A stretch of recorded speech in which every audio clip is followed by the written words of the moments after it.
Saludos, iglesia. Dios sea con todos ustedes.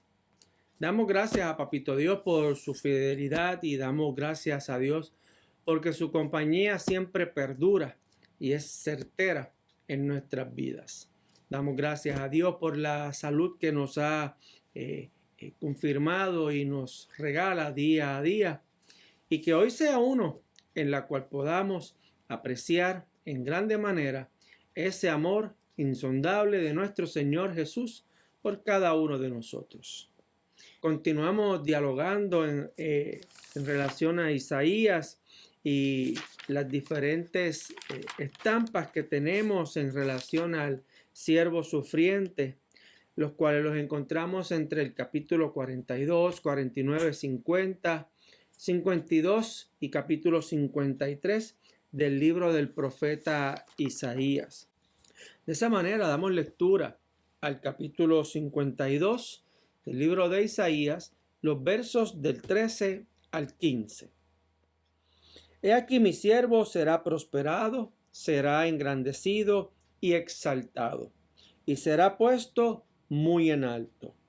Como se asombraron de ti muchos, de tal manera fue desfigurado de los hombres su parecer y su hermosura más que la de los hijos de los hombres. Así asombrará él a muchas naciones, los reyes cerrarán ante él la boca, porque verán lo que nunca les fue contado y aprenderán lo que jamás habían oído. Estos versos nos llevan a nosotros o nos introducen a la función que tiene este siervo dentro del pueblo de Israel, y pues dentro de un cautiverio, el cual claman y piden al Señor, y en el cual también sufren los atropellos de un pueblo que está bajo la opresión de un imperio. De esa manera encontramos en el capítulo, en los versos 3, en el verso 13, encontramos en el verso 13 lo que se ha denotado como una triple exaltación, aquella que habla de que su siervo ha de ser prosperado, engrandecido y exaltado.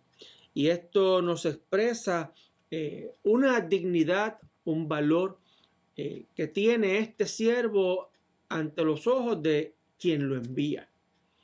¿Y cuál es el impacto que la acción de este siervo ha de también tener en el pueblo a quien él se dirige? Va denotando que este siervo recibe una exaltación que va más allá de lo que nadie puede merecer o de lo que nadie puede recibir, y que apunta también a la integridad, al propósito y a la identidad de este siervo. Y esto también nos va introduciendo a nosotros a la pregunta que hay en el capítulo 53, en los versos que inician. Vamos a adelantarnos un poquito o a verlo esto un tanto mezclado. ¿Quién ha creído a nuestro anuncio y sobre quién se ha manifestado el brazo de Jehová? Ya ahí vemos entonces cómo la acción y la apariencia o lo que presenta este siervo causa una impresión desconocida para este pueblo, y lo más seguro también para aquellos que son reyes, gobernantes, para aquellos que tienen autoridad y poder en la sociedad babilónica, asiria, que son los cautiverios mayormente conocidos de este pueblo.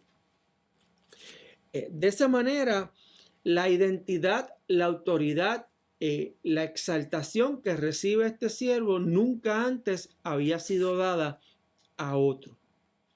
Por lo que entonces puede que tenga una relación también esta triple exaltación de ser prosperado, engrandecido y exaltado con la muerte, resurrección y ascensión de Jesús.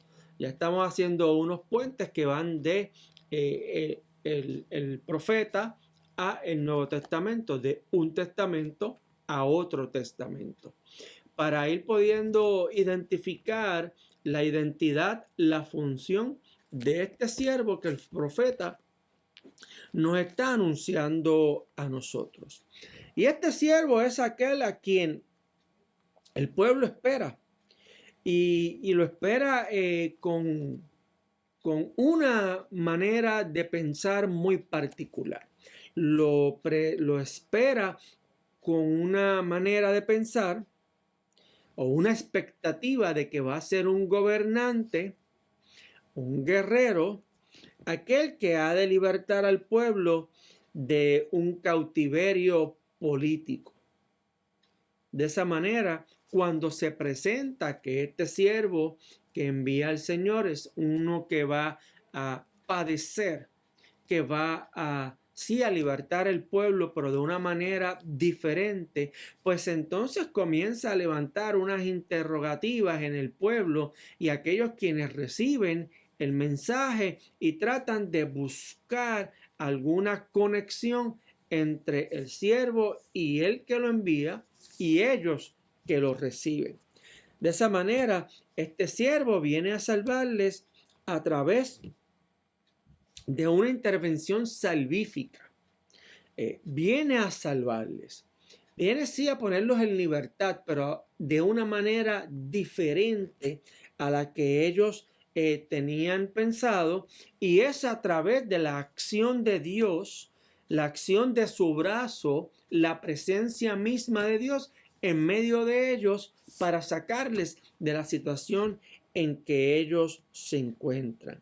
Y ahí es donde vemos la acción de Jehová, su propia presencia entremezclándose, como habíamos visto en los capítulos anteriores, donde Jehová dice que él mismo, con brazo fuerte, brazo desnudo, ha de salvar y de intervenir por este pueblo.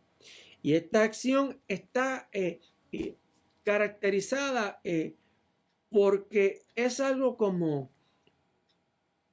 una incisión completamente planificada. Y esta planificación se denota o se destaca porque está envuelta con la sabiduría y el conocimiento de Jehová. Y ahí entonces es lo que confirma al pueblo de que hay una firmeza y un propósito y una exactitud en relación a lo que Dios hace. Y ya esto también va abriendo espacio para que se vaya comprendiendo de que la acción de Dios en medio de este pueblo es una acción que va por un camino completamente diferente al que ellos habían pensado. En esta dirección podemos considerar el capítulo 55 de Isaías, donde nos dice de la siguiente manera: porque mis pensamientos no son vuestros pensamientos, ni vuestros caminos, dijo Jehová.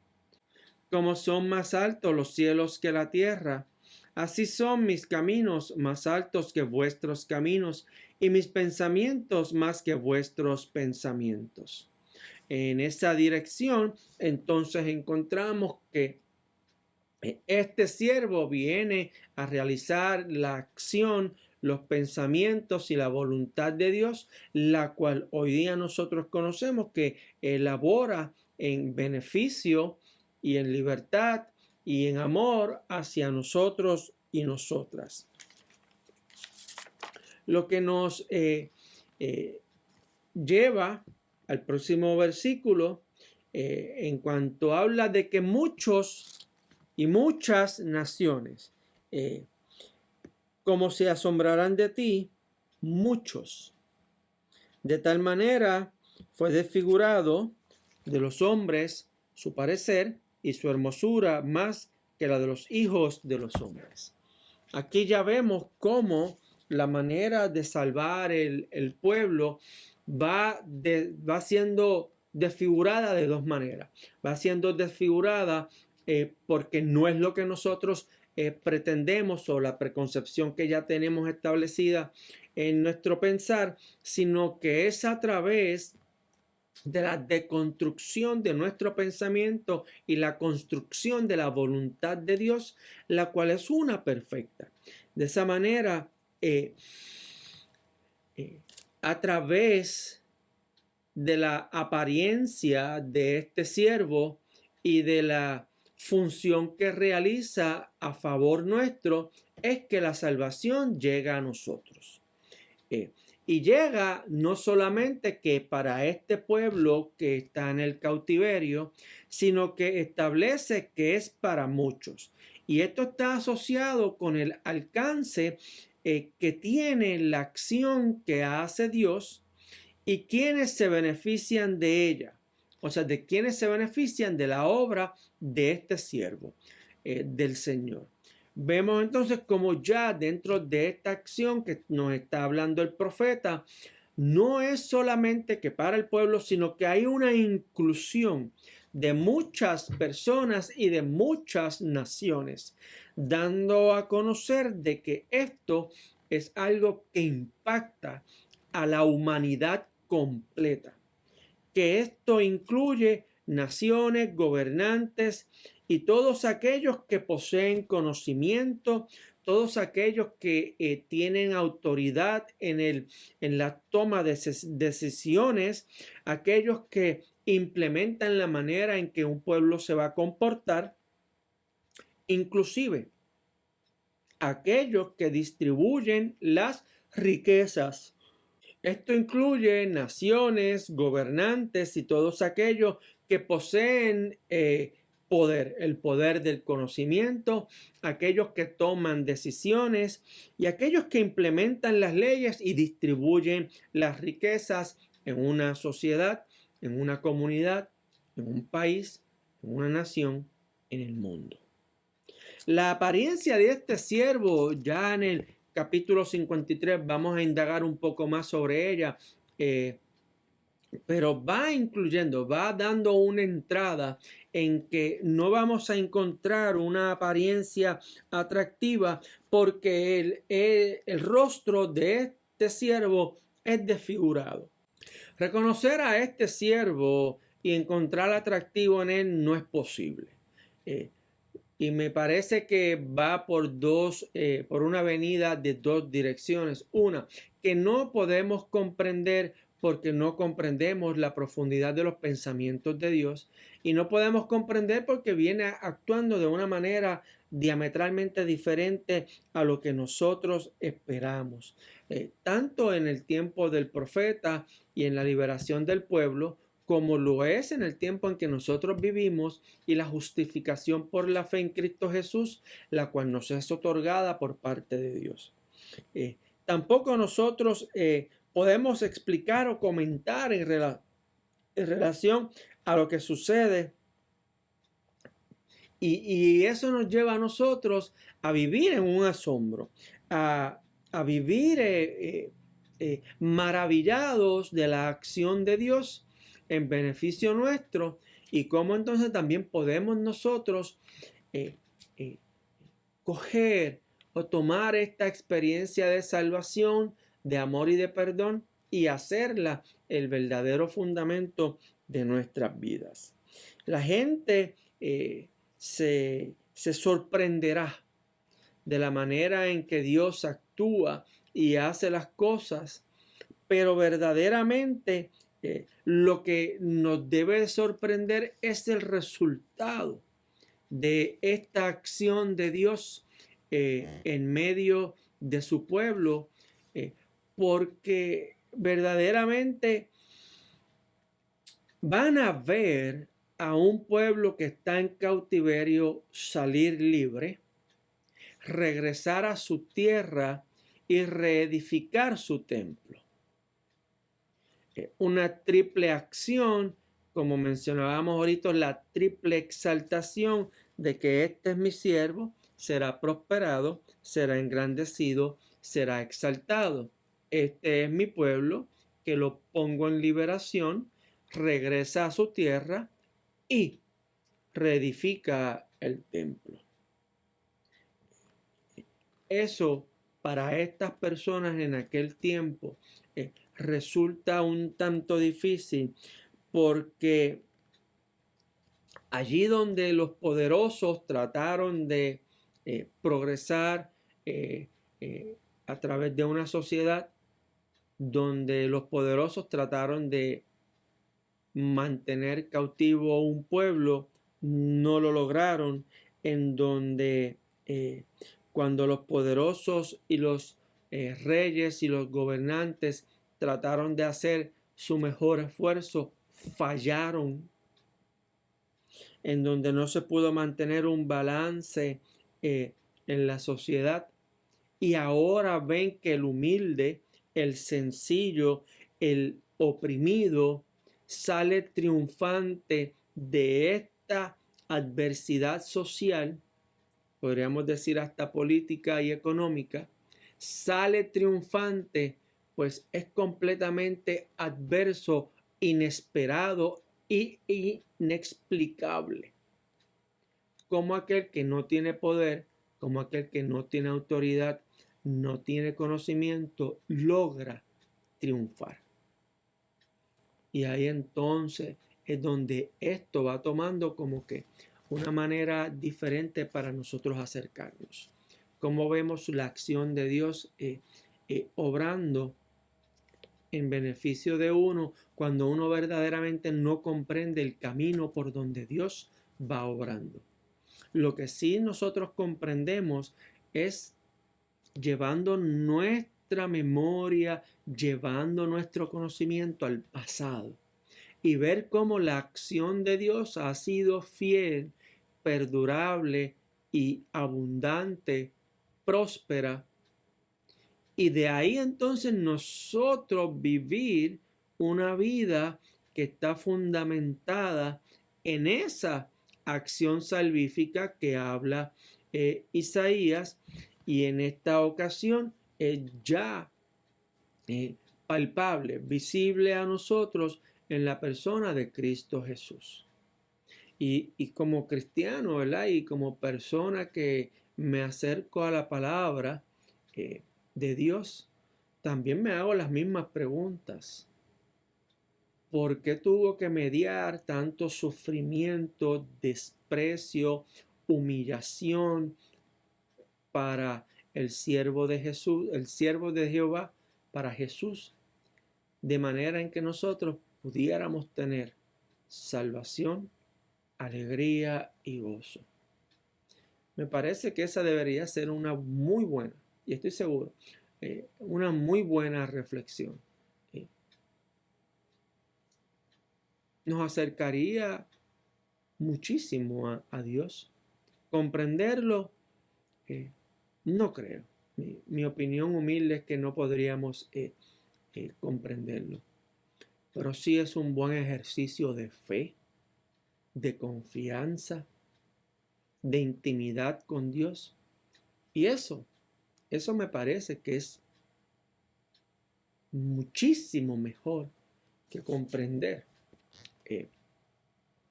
la manera en que Dios actúa. Comprender la manera en que Dios actúa nos llevaría a un punto en el cual no necesitaríamos comprender más de Dios. Pero en la manera en que nos quedamos sorprendidos de qué es lo que Dios hace, nos invita a continuar indagando y profundizando en una relación firme, estable, en una relación de confianza con Dios. Yo creo que a eso nos debe de llevar la acción de este siervo sufriente, la cual también la podríamos resumir en tres secciones. Una exaltación del siervo, una humillación del siervo y una tercera parte que sería el resultado de estas dos juntas, de la exaltación y la humillación se obtiene un resultado. Una exaltación porque es el Hijo de Dios. Una humillación porque así Dios ha deseado que sea el proceso de salvación y redención de la humanidad, y un resultado que es bueno y abundante y es para toda la humanidad. Eso entonces nos lleva a ir viendo los sufrimientos de Jesús que nos son detallados en el capítulo 53, donde como ahorita hicimos una breve introducción de este capítulo, vamos a hacer lectura de los primeros versos del 1 al 3 relacionados al capítulo 53 y los sufrimientos del siervo de Jehová. ¿Quién ha creído a nuestro anuncio? ¿Y sobre quién se ha manifestado el brazo de Jehová? ¿Subirá cual renuevo delante de él? Y como raíz de tierra seca, no hay parecer en él, ni hermosura. Le veremos, mas inatractivo para que le deseemos. Despreciado y desechado entre los hombres, varón de dolores, experimentado en quebrantos, y como que escondimos de él el rostro. Fue menospreciado y no lo estimamos. Estos primeros versículos ya nos van llevando a ir comprendiendo o relacionándonos a el sufrimiento del siervo. Y nos hace una pregunta muy alentadora y que hoy día es totalmente válida y retante, ¿verdad? Nos reta a meterle los 5 dedos a la Biblia y a poner toda nuestra esperanza y consuelo en vivir diariamente analizando esta pregunta. ¿Quién ha creído a nuestro anuncio? ¡Wow! ¿Quién ha creído al anuncio de Jesús cuando en el Evangelio dice el reino de Dios se ha acercado? ¿Quién ha creído a ese anuncio? ¿Quién ha creído al anuncio de amor manifestado a través de Jesús o en Jesús hacia nosotros? Y me parece que esto nos lleva a nosotros a decir que nadie. Podríamos decir que nadie, ¿verdad? En el aspecto o por el lado en que la manera en que Dios obra nos lleva a preguntar por qué, al menos a mí, por qué a través de sufrimientos y dolores, de desprecio y de humillación. No es que yo dude, yo tengo una confianza y una certeza en la obra de Jesús en la cruz del Calvario. Pero así como Jesús también le preguntó a su papá, a Dios, que si era posible esa copa pasarla de él, pues que la pasara. Pero que si no era posible, pues que entonces fuese la voluntad de Dios. Pues yo me acojo a esas palabras de Jesús. Si no había otra manera de hacerlo, pues entonces que sea la voluntad de Dios. Si así fue como Él decidió que nosotros volviéramos a tener una relación con Él, pues perfecto. Él tiene un mayor conocimiento y una sabiduría más profunda que la que yo pueda tener.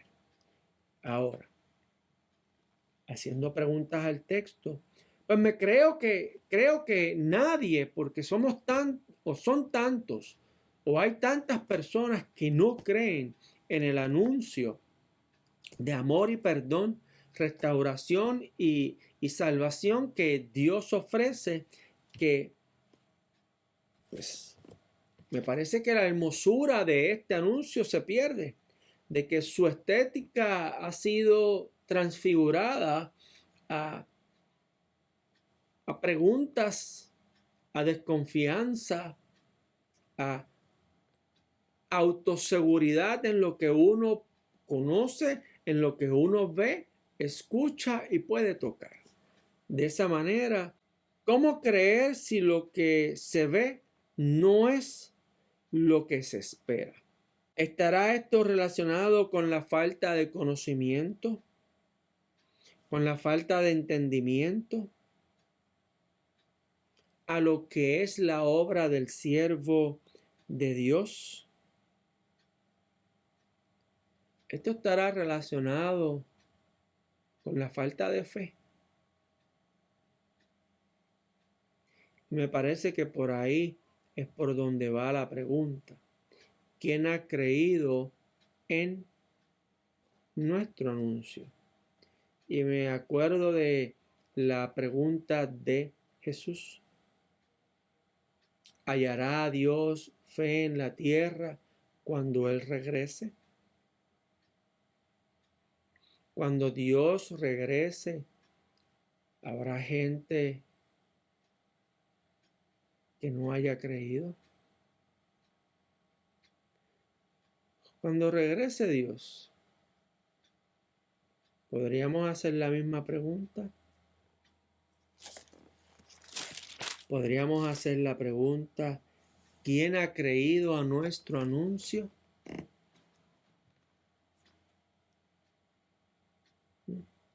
El desempeño de la obra es diferente a lo que se desea o la manera acostumbrada de hacer y obtener las cosas. Y una vez más me reitero a ese pasaje de Isaías que leímos ahorita en el capítulo 55. La voluntad de Dios es perfecta. Sus pensamientos y sus caminos son diferentes a los nuestros. Son mucho más altos que el suyo, que el mío, y que la suma de todos los mejores pensamientos de los mejores pensadores del mundo. De esa manera, tenemos de frente un paradigma. Tenemos de frente una manera diferente de hacer las cosas. Una manera de salvación y redención diferente al sistema establecido.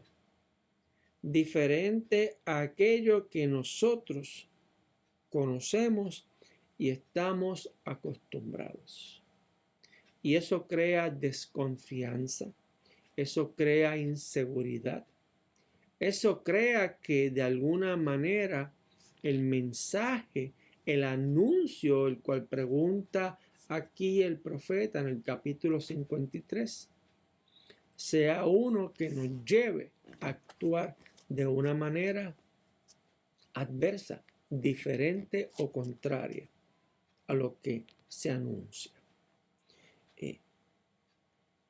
Y tengo 3 preguntas por aquí relacionadas a esto. Según Motmer, en su libro Isaías, comentario al Antiguo Testamento y el libro de Isaías, ¿cómo un mero hombre podrá ser el brazo del Señor? ¿No es este el hijo del carpintero? Ya vemos cómo vamos asociando lo que vemos y conocemos y lo vamos amarrando a la manera en que queremos las cosas. Como alguien particular, así como usted y como yo, como un ser humano, me puede accesar o abrir el camino a la vida eterna. De la misma manera en que los escribas y fariseos se alarmaron cuando Jesús le dice al paralítico, tus pecados te son perdonados. Le dicen, ¿cómo es que tú te atreves a perdonar o dices que puedes perdonar pecados cuando eso solamente lo hace Dios? ¿Cómo entonces un ser humano puede brindarme lo que es celestial, lo que pertenece al reino de Dios? Ahí está la pregunta. Me parece que es una pregunta muy válida, la cual una vez más nos lleva a ejercitar la fe y a introspeccionarnos nosotros en la manera en que creemos y en la manera en que encarnamos el Evangelio en medio de la sociedad en que nosotros vivimos. Pregunta también, ¿cómo puede ser el brazo del Señor si es una persona distinta a Él? ¿Cómo este siervo puede ser el brazo de Dios si no es Dios, es otra persona diferente? Dios está enviando a su siervo, Dios Padre, Dios Hijo. Está enviando a su Hijo y lo envía como humano. Entonces, podría comprenderse en aquel tiempo que, y ahora hay mucha gente todavía que lo comprende de esa manera, que no son los mismos. Y esa es una de las herejías a las cuales tenemos que tener mucho cuidado. Dios Padre, Dios Hijo, Dios Espíritu Santo. 3 personas, un solo Dios. Lo que como cristianos denominamos, creo en Dios Padre, creo en Jesucristo, su único Hijo, y creo en el Espíritu Santo. Ahí me estoy remitiendo al credo, en la cual habla de las 3 personas, un solo Dios.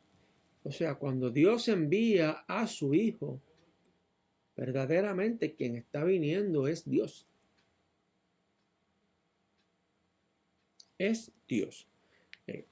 En uno de los capítulos que discutimos, Dios promete que Él mismo los va a salvar y su presencia va a estar en medio de ellos. Entonces, ¿cómo podemos dejar a un lado esa parte y asumir que este siervo que viene no es Dios? Es Dios en medio de nosotros. Y si damos otro brinquito más, ¿verdad? Y llegamos al Segundo Testamento, al Nuevo Testamento. Y le pondrás por nombre Emmanuel, que es Dios con nosotros. Es el mismo Dios, un solo Dios, actuando a través de toda la línea de la humanidad, en medio de todo lo que es el desarrollo y la evolución del ser humano. Ahí está Dios en medio de nosotros. Y eso nos convoca, nos invita a creer que la presencia de Dios es certera, firme, verdadera en medio de nosotros. Lo que nos lleva a esto y lo que Isaías, a mi parecer, ¿verdad? Y está ahí en el texto, está estableciendo es la facilidad con que se rechazan las cosas que no comprendemos. Y en este caso, la facilidad con la cual se rechaza al siervo de Jehová, la facilidad con que se rechaza el anuncio que nos trae el siervo, la manera en que cuando Jesús caminó en medio de nosotros como un ser humano, su mensaje, su anuncio también fue rechazado, y la manera en que hoy día, en el 2020, se continúa rechazando el anuncio de esperanza, amor y consuelo. La manera en que este anuncio es limitado o se le prohíbe el paso a aquellas personas a quienes anhelan, claman, buscan, llaman para tener una esperanza, o para ser libres de aquellas ataduras las cuales les retienen. Cuando ya aquí en los estudios que hemos realizado, Jehová le dice que ya las ataduras han sido abiertas, que te las quites. ¿A quién se le está limitando este mensaje? ¿Y quién lo rechaza por su propio consentimiento o por su propio conocimiento? Se rechaza por no comprender que es Dios mismo el que está con nosotros. Se rechaza porque se ignora la manera en que este siervo ha sido exaltado, ha sido engrandecido y ha sido prosperado. Porque no es o no se puede identificar como si fuese Dios. No como, sino que no se puede identificar que es Dios mismo el que está en medio de nosotros. De esa manera, de aquí en adelante, nos comienza a detallar, a relatar los sufrimientos de Dios, de Jesús, los sufrimientos de Jesús para la redención, la salvación de este pueblo del cautiverio en que sufre. Y esos capítulos, esos versos que van desde el 3 hasta el 12, son los que estaremos discutiendo en nuestra próxima reunión, intervención, o la próxima vez que nos veamos a través de las redes sociales, estaremos discutiendo esos últimos versículos del capítulo 53. De esa manera, pues, me gustaría despedirme en oración y oremos por aquellas personas que están enfermas, que buscan liberación, que buscan ser comprendidos y que buscan de la presencia de Dios en sus vidas. Oramos. Dios y Padre Santo, gracias te damos, oh Dios, porque tú eres aquel que iluminas nuestro camino, porque eres tú, oh Dios, quien hace nuestros días prósperos, placenteros. Eres tú, Señor, quien en medio de las dificultades, el ajetreo y las responsabilidades del día, nos das fuerzas, nos das esperanza y nos haces caminar por caminos firmes. Te intercedemos, Señor, por aquellos que son rechazados, por aquellos que son marginados.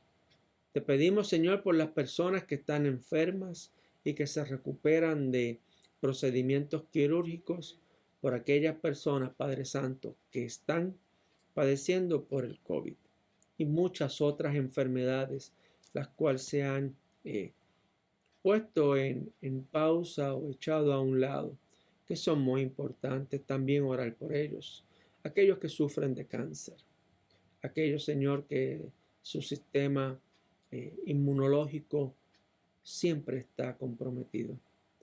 Te oramos por ellos, Padre Santo, para que tu gracia y tu bendición sean una abundante sobre ellos, para que les ayudes a sostener su vida, restaurar su salud y a mantener firme su fe a través de las situaciones diversas que ellos atraviesan. Gracias te damos, Señor, porque eres tú quien extiendes tu mano para ayudar al caído, levantar al necesitado y sostener a aquellos, Señor, que estiran sus brazos hacia ti. Gracias te damos por inclinar tu oído a nuestra oración y acariciar nuestros cuerpos y nuestro corazón con tus manos de amor. Concédenos, Señor, un día, una semana, un fin de semana lleno de tu gracia y de tu amor. En el nombre del Padre, del Hijo y del Espíritu Santo. Amén. La paz de Dios sea con ustedes. Nos vemos la próxima semana. Bendiciones.